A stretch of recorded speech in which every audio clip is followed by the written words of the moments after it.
80 изразцовых плиток расписала Ирина.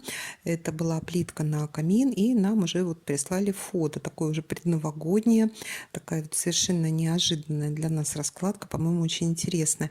Вообще был такой хороший заказ, когда все срослось, было его очень легко делать, и заказчики нам очень сильно помогли с выбором рисунков, что бывает тоже, в принципе, не часто. И как бонус предновогодний для нас это видео, которое нам, по-моему, присылали за все 10 лет раза 3, наверное. Ну, заказчики такие достаточно молодые, такой вот у них интересный взгляд, но, по-моему, просто камин великолепный.